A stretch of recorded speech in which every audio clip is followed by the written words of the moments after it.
ছোট্ট ছোট্ট পায়ে চলতে চলতে ঠিক পৌঁছে যাব, আর একবার গন্তব্যে পৌঁছলে আর বাড়ি ফিরব না।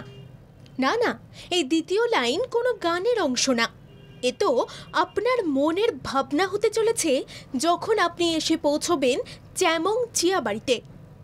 পাহাড়ের বুকে যেখানেই যাওয়া যায় সেই জায়গায় যেন স্বর্গের স্বরূপ।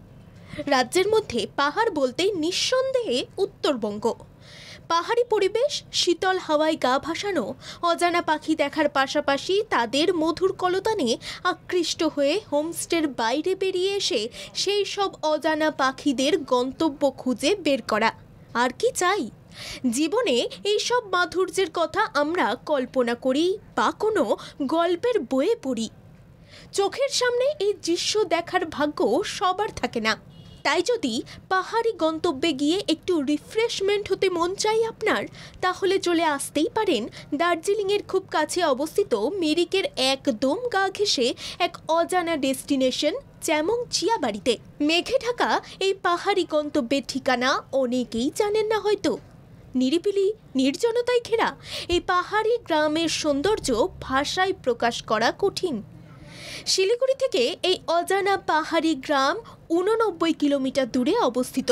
যদি সদ্য বিয়ে হয়েছে আপনার, তাহলে হানিমুনের জন্য এই পাহাড়ি উপত্যকা আপনার জন্য একদম পারফেক্ট। শিলিগুড়ি থেকে এই গন্তব্যে যেতে চাইলে আপনার 3 ঘন্টা সময় লাগবে। দার্জিলিং থেকে যেতে হলে মাত্র 1 ঘন্টায় পৌঁছানো যাবে। পাহাড়ের ঢালে ঢালে সবুজ ঘন চা বাগান, তার মাঝখান দিয়ে বুক চিরে চলে গিয়েছে রাস্তা। সেই রাস্তা দিয়ে যাওয়ার সময় মনে হবে এইখানেই থেকে যাব, আর বাড়ি ফিরব না। কেবল চা বাগান নয়, সারি সারি মাথা উঁচু করে দাঁড়িয়ে লম্বা লম্বা পাইন গাছ। পাহাড়ে আসা মানেই খাদ্য হিসেবে নুডলস আর মোমো। একবার পাহাড়ে এসে নুডলস আর মোমো খেলে আপনি আপনার সব ব্রেকআপের দুঃখ ভুলে যেতে বাধ্য। হাসি পেল শুনে? সত্যি এটাই। গরম গরম নুডলস চপস্টিক দিয়ে কাঁচের বোল থেকে তুলে তুলে খান, আর হোমস্টের জানলা খুলে দেখুন বাইরের ভিউ।